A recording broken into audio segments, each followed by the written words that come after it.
की क्लास में आपका स्वागत है। आज मैं आपको पार्ट ऑफ स्पीच की कंप्लीट क्लास करवाने वाली हूँ। उम्मीद है कि आप जो भी पिछले टॉपिक मैं पढ़ाई हूँ उसे आप अच्छी तरह से समझ गए होंगे। और तो बिना समय बर्बाद किए हुए हम अभी अपनी क्लास को स्टार्ट करते हैं। हमारा अभी का टॉपिक होगा प्रीपोजिशन, कंजक्शन और इंटरजेक्शन, है ना। तो आप लोग रेडी हो और आप लोग जल्दी से जल्दी इस क्लास में ज्वाइन कीजिए एंड लाइक एंड सब्सक्राइब कीजिए और ज्यादा से ज्यादा शेयर कीजिए। तो चलिए बच्चों, तो मैं अभी क्लास को स्टार्ट कर रही हूँ। आप लोग भी रेडी हो जाइए और कॉपी और पेन निकाल लीजिएगा, अच्छी तरह से समझिएगा। कहीं कोई प्रॉब्लम या दिक्कत होगा तो आप हमसे कमेंट में पूछ सकते हैं, ठीक है। तो चलिए हम क्लास को स्टार्ट कर रहे हैं। तो चलिए स्टार्ट करते हैं। चलिए, तो क्या है प्रीपोजिशन। प्रीपोजिशन, है ना। इससे पहले कल की क्लास क्या हुई थी, एडवर्ब की हुई थी, है ना। तो अभी हम आप लोगों को प्रीपोजिशन बताने वाले हैं, जिसको हम लोग हिंदी में कहते हैं संबंध सूचक, संबंध सूचक अव्यय,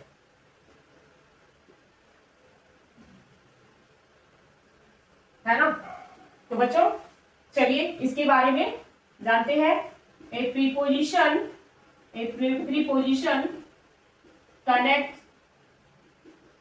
connects words to show time, place और डायरेक्शन, है ना। A preposition connect word to show time, place और डायरेक्शन। यह संज्ञा या सर्वनाम, यह संज्ञा या सर्वनाम, क्या संज्ञा या सर्वनाम का वाक्य के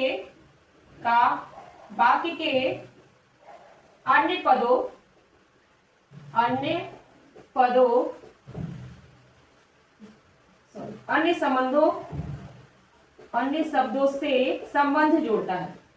शब्दों से संबंध जोड़ता है, तो बच्चों ये क्या है, ये संज्ञा या सर्वनाम का वाक्य के अन्य शब्दों से संबंध जोड़ता है। नाम ही है क्या, संबंध सूचक। क्या, संबंध सूचक, है ना। इसका काम है क्या, संज्ञा या सर्वनाम को किसी और वाक्य के शब्दों के साथ संबंध जोड़ना। तो सबसे पहले हम देख लेते हैं प्लेस का मतलब क्या होता है, स्थान, है ना। प्लेस का मतलब स्थान। यहाँ वेयर, क्या, वेयर, इसमें देखिए क्या पॉइंट है, इन, क्या, इन या ऑन, ये आपका क्या है, प्रीपोजिशन है, में या पर। अब इसका यूज देखेंगे, है ना। तो हम लोग अगर हम लिखे चाबियां दराज में हैं, एग्जाम्पल के साथ में हम लोग इसको देखें, चाबियां दराज में है, तो इंग्लिश में हम लोग क्या लिखेंगे, the keys are in the drawer, है ना। चाबियां दराज में है। इसमें आपका क्या है, इन क्या है, प्रीपोजिशन, क्या है, प्रीपोजिशन। चाबियां दराज में है, the keys are in the drawer. फिर है लैपटॉप डेस्क पर है, लैपटॉप डेस्क पर है, तो इसे कैसे बनाओगे आप लोग, तो the laptop is on the desk. यहां क्या लगा, ऑन लगा, किसी चीज पर तो क्या लगेगा, ऑन लगेगा, है ना। तो चाबियां दराज में है, इसमें इन लगा, लैपटॉप डेस्क पर है, इसमें ऑन लगा, दोनों ही क्या है, प्रीपोजिशन है। अब हम दूसरा चलते हैं, टाइम, क्या है, टाइम, जिसको हम लोग क्या कहते हैं, समय, कब यूज करते हैं। अब देखिए ये आपका उसमें था इन और ऑन, और इसमें आपका क्या हो रहा है, एट, ऑन और इन, है ना। इसमें पर, को और में, ओके। कौन सा वर्ड आ रहा है? एट, ऑन और इन, है ना। यहाँ पर क्या आ रहा है? एट, ऑन और इन। इसमें अब हम इसका एग्जाम्पल के साथ में देखेंगे। तो इसका एग्जाम्पल है, एट लिखा हुआ होगा तो हम जैसे कि लिखा हुआ रहे ट्रेन शाम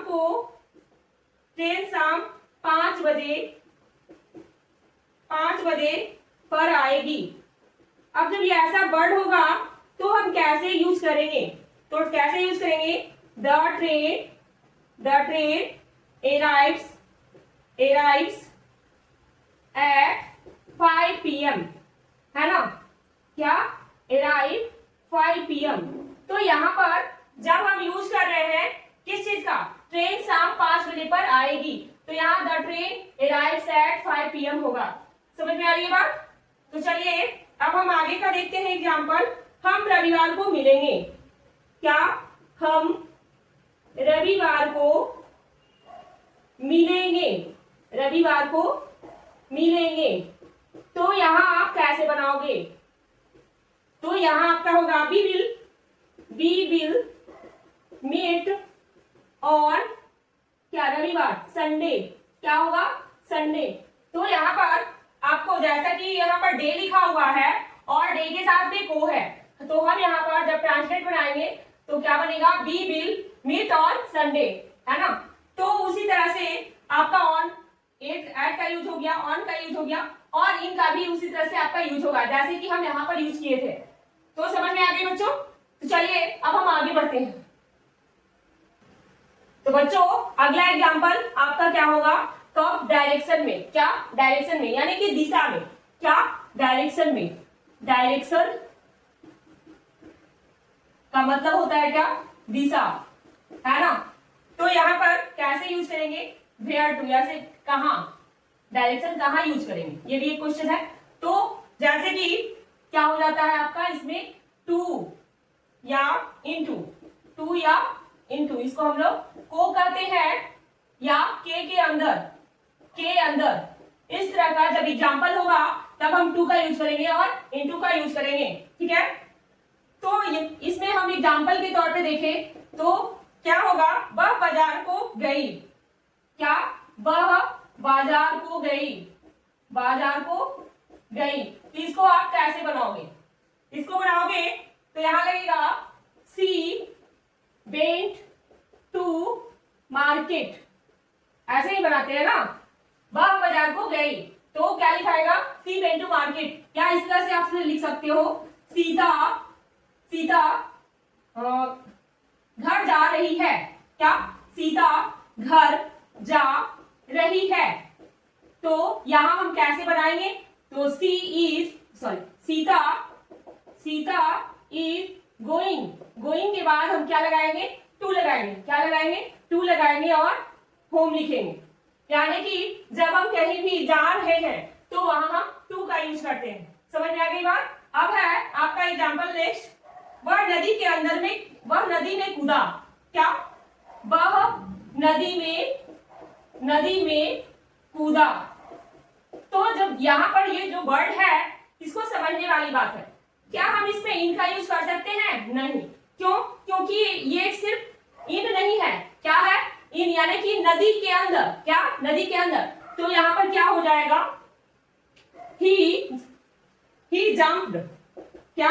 ही जंप्ड इनटू द रिवर। समझे? तो इस तरह से जो वर्ड होगा उसको आप समझते हुए आप बना सकते हो, ठीक है। तो अब हम चलते हैं आगे। क्या? चौथा नंबर, एजेंट और इंस्ट्रूमेंट, है ना। यानी कि किसी चीज के माध्यम से, कैसे। तो यहां पर बाई एग्जाम्पल, इसका जो प्रीपोजिशन कौन सा है? बाई या विथ। इसमें आप बाई का मतलब द्वारा होता है और विथ से, यानी कि जब हम विथ का कैसे कहां यूज करेंगे और बाई का कहां यूज करेंगे। तो इस चीज को समझते हैं एग्जाम्पल के साथ। तो हम एग्जाम्पल देते हैं आपको, आप बनाइए। यह पत्र उसके द्वारा लिखा गया था।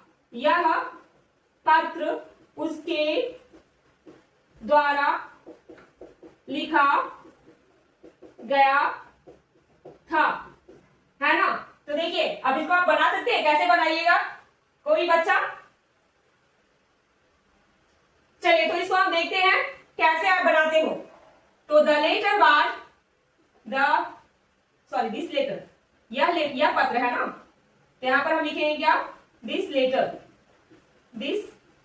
Letter was written by him. यह पत्र उसके द्वारा लिखा गया था। जब हम अभी आपको इस पार्ट ऑफ स्पीच के बाद जब हम कभी आपको वॉइस पढ़ाएं तो ये जो है आपको वहां समझ में आ जाएगा, है ना। कैसे? क्योंकि ये देखिए यह पत्र उसके द्वारा लिखा गया है। एक्टिव और पैसिव जब बनाएंगे ना तो इसी तरह से बनता है, ठीक है, कन्वर्ट होके। फिर है सेब को चाकू से काटो, सेब को चाकू से काटो। तो हम यहां पर कैसे लिखेंगे? Cut the Apple, cut the Apple, cut the apple with a knife, with a knife.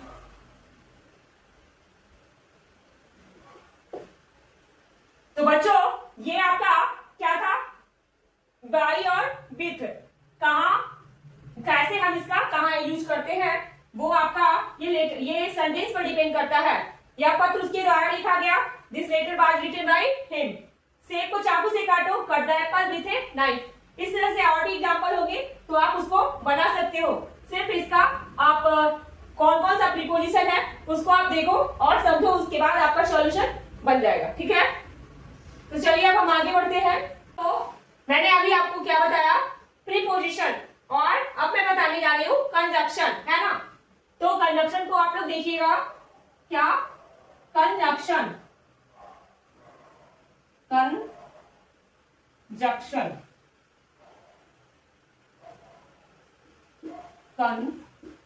Conjunction,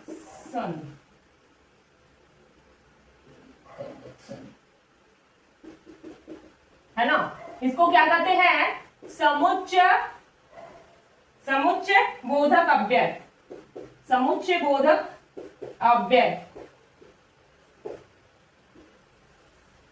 ठीक है।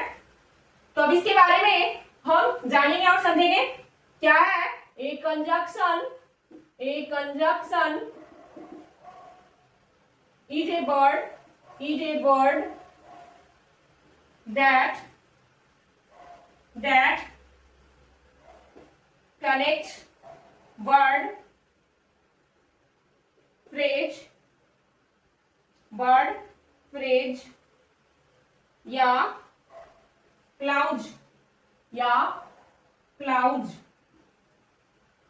टुगेदर। ये क्या है? यह वह शब्द है, यह वह शब्द है जो दो शब्दों वाक्यांशों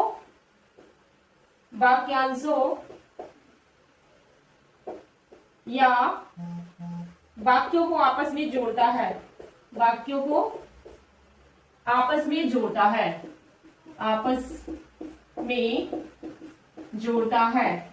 काम इसका भी क्या है? ऐड करने का, बट ये प्रीपोजिशन के जैसा नहीं है ना। ये दो शब्दों वाक्यांशों या वाक्यों को जोड़ता है। सबसे पहला है कोऑर्डिनेटिंग कंजक्शन, कोऑर्डिनेटिंग कंजक्शन मतलब इसका क्या होता है? समान विधेय समुच्चय बोधक, है ना। इसका मतलब क्या है? ये समान महत्व वाले शब्दों या वाक्यों को जोड़ता है ना, जोड़ता है। ये क्या करता है, ये समान महत्व वाले शब्द या वाक्यों को ऐड करता है। जैसे जैसे हो गया एंड, क्या, एंड, बट, और, नाम तो सुने ही होंगे, ठीक है। अब इसके बारे में देखते हैं, बट और एंड और के बारे में। इसका सेंटेंस बना के समझते हैं। सेंटेंस जैसे राहुल और, या राम और श्याम, क्या, राम और श्याम भाई है ना, तो क्या हो जाएगा, Ram and Shyam are brother.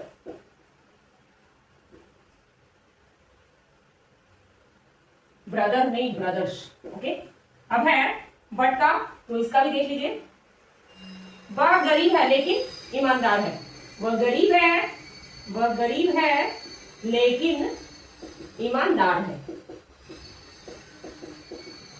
तो इसको कैसे बनाएंगे, he is poor, he is poor, but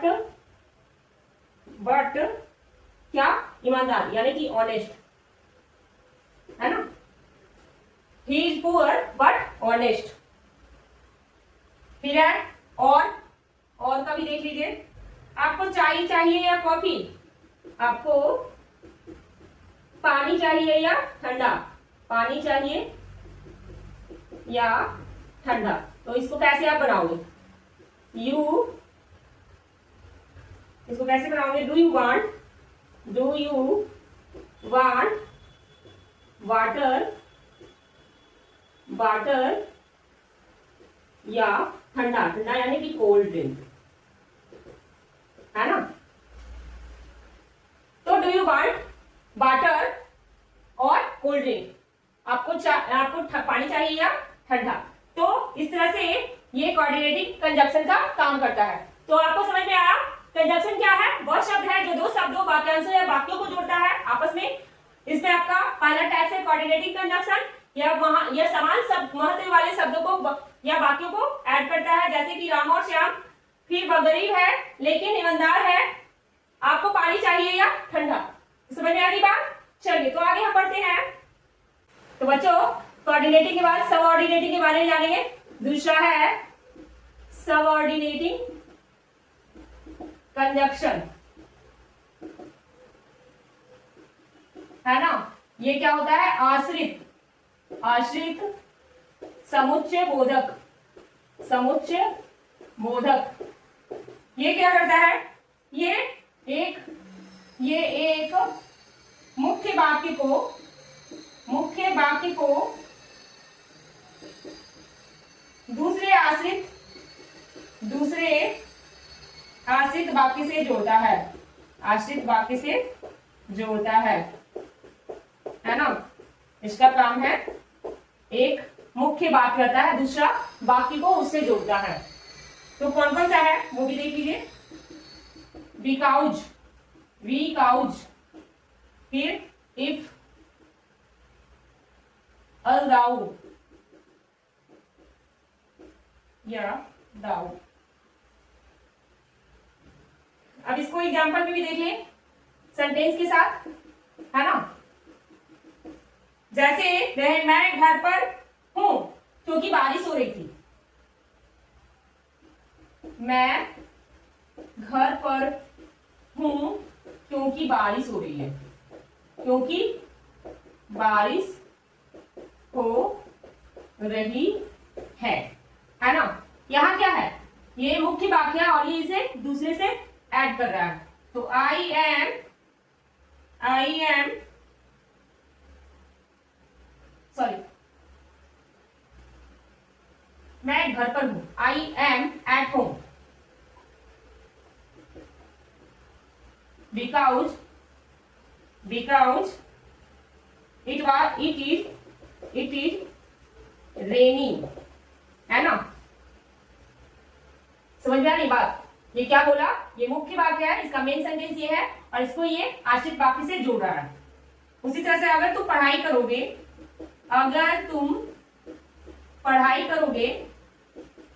करोगे तो पास हो जाओगे, तो पास हो जाओगे। तो यहां होगा if you study, if you study you will pass, you will pass, है ना। उसी तरह से आगे हालांकि, हालांकि वह तेज भागा, तेज भागा, फिर भी उसकी बस छूट गई, फिर भी उसकी बस छूट गई। बच्चों क्या बोल रहा है, हालांकि वह तेज भागा फिर भी उसकी बस छूट गई। तो यहाँ पर अल्दाउ का यूज होगा, he ran fast, he missed, he miss, उसकी बस छूट गई, he missed the bus। तो यहाँ जो सबऑर्डिनेटिंग कंजक्शन है वो क्या कर रहा है, मुख्य वाक्य को दूसरे वाक्य से जोड़ रहा है। मैं घर पर हूं क्योंकि बारिश हो रही है, अगर तुम पढ़ाई करोगे तो पास हो जाओगे, हालांकि वह तेज भागा फिर भी उसकी बात छूट गई। तो इफ यू स्टडी यानी कि अगर तुम पढ़ाई करोगे तो पास हो जाओगे, यू विल पास। फिर हालांकि वह तेज भागा, नाउ ही रैन फास्ट, फिर भी उसकी बस छूट गई, ही मिस्ड द बस।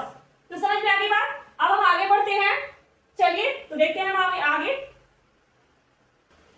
तो बच्चों अब हम आते हैं कोरिलेटिव कंजक्शन, यानी कि संबंध जोड़क से क्या कहता है, संबंध बोधक जोड़ी में क्या है, कोरिलेटिव,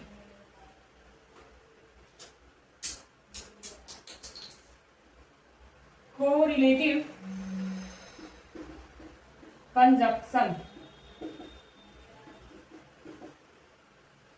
ये है आपका संबंध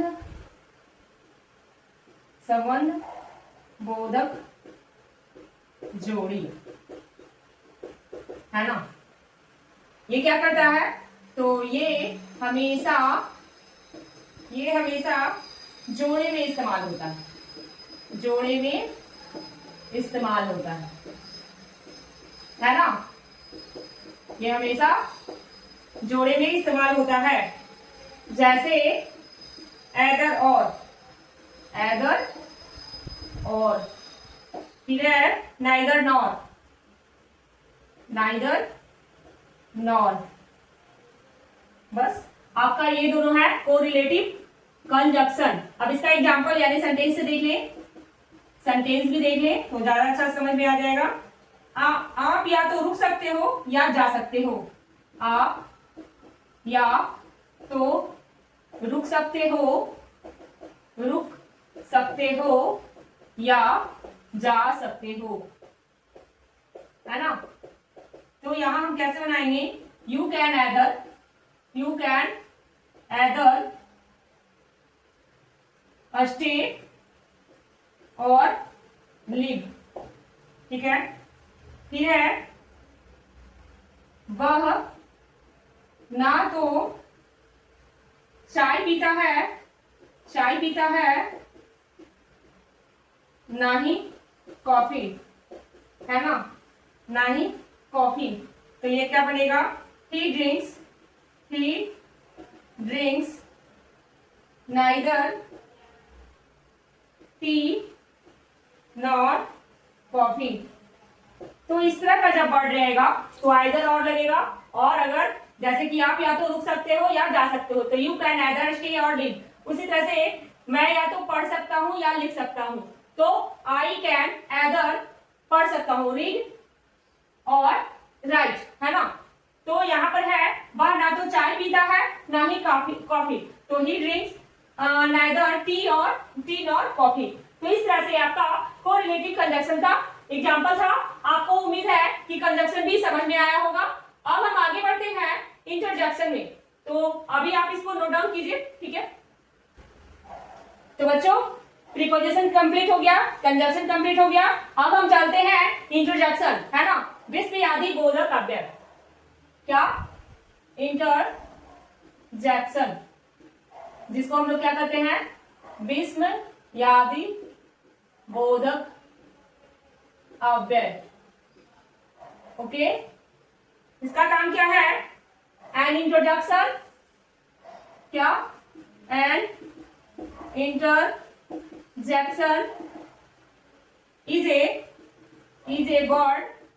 is a word or phrase used to express sudden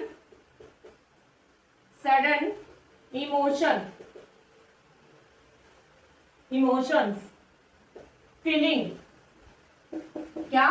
feeling या रिएक्शन, ठीक है। यह वह शब्द है जो मन में अचानक उठने वाले भावों जैसे खुशी,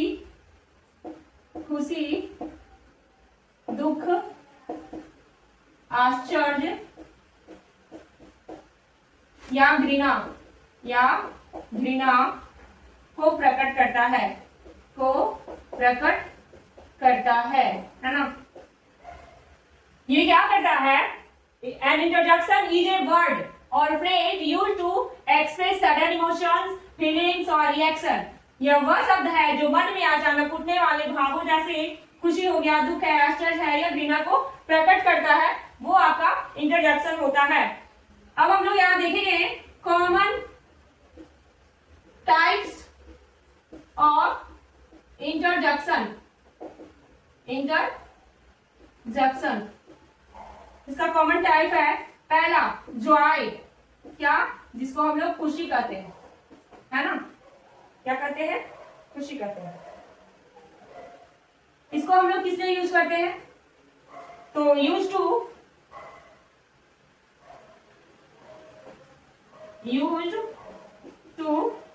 एक्सप्रेस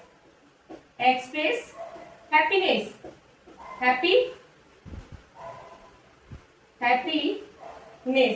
और सेलिब्रेशन, ठीक है। जैसे हुर्रे, क्या? हुर्रे, वाव, जिसको वाह या आहा कहते हैं, है ना। इसको आप कैसे बोलेंगे? तो जैसे एग्जाम्पल सेंटेंस बनाते हैं, क्या? आहा, हम मैच जीत गए, क्या? हम मैच जीत गए। तो यहाँ पर कैसे लिखेंगे? हुर्रे, यहाँ एक्सक्लेमेटरी चिन्ह पड़ता है। We won the match.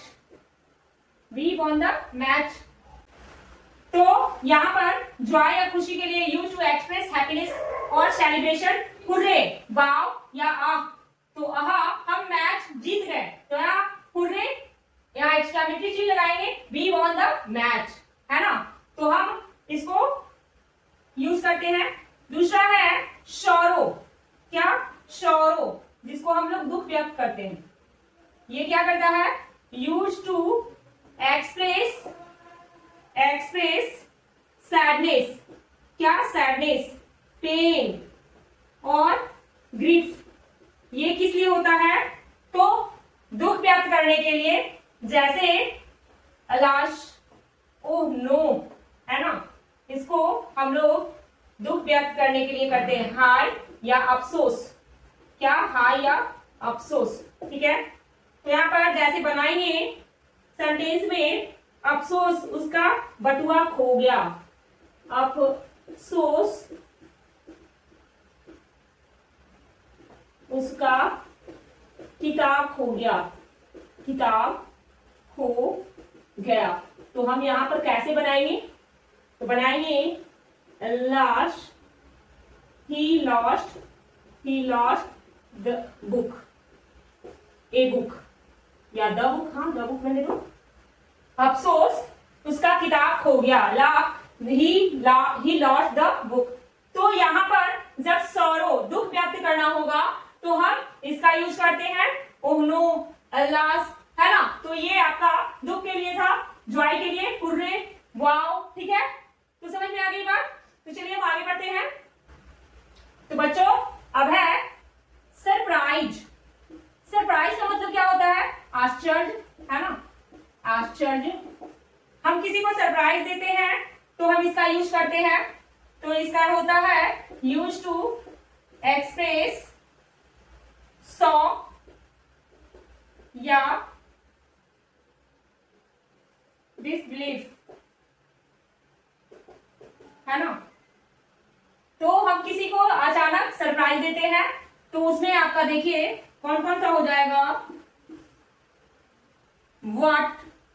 What या ओ, क्या, व्हाट या ओ, क्या या ओहो, बोलते हैं ना अचानक ओहो। तो यहां देखिए हम लिखे क्या यह सच है, क्या यह सच है। तो हम यहां यूज करेंगे what is it true, what is that true. हम किसी तरह का न्यूज सुन लेते हैं तो हम उस समय ऐसा ही बोलते हैं, क्या यह सच है, तो लिखेंगे व्हाट इज दैट ट्रू, है ना। अप्रूवल, क्या, अप्रूवल, है ना, अप्रूवल, जिसको हम लोग कहते हैं प्रशंसा। किसी चीज का प्रशंसा करना होता है तो हम अप्रूवल का यूज करते हैं।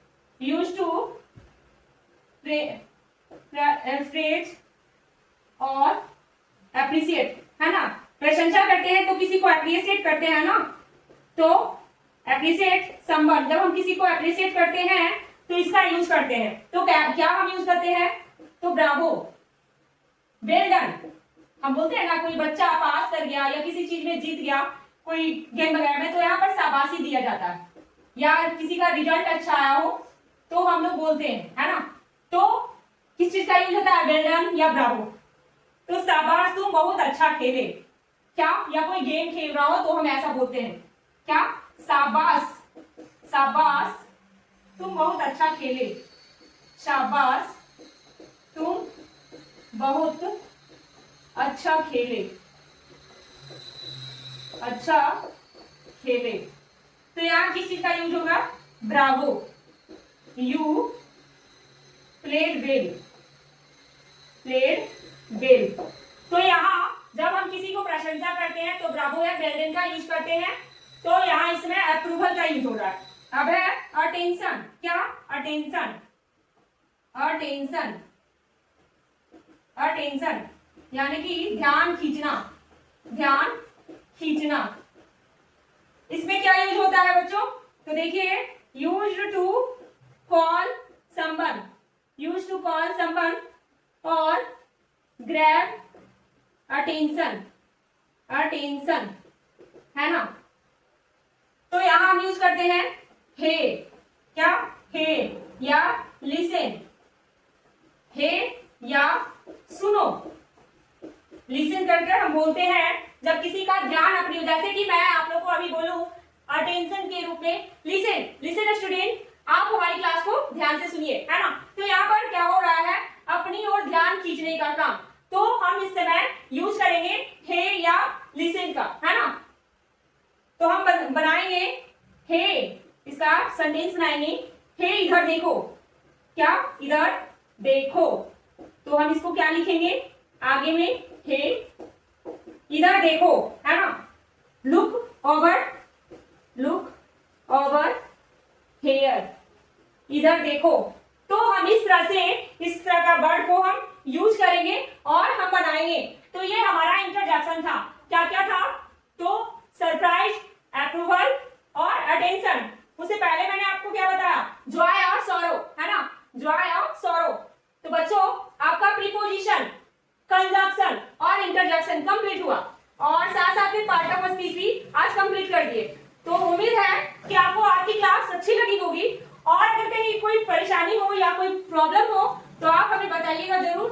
और साथ साथ में आप लोग के लिए होमवर्क है कि आप प्रीपोजिशन, कंजंक्शन और इंटरजेक्शन के सब उदाहरण, एक एक उदाहरण भी आप कमेंट में लिखेंगे।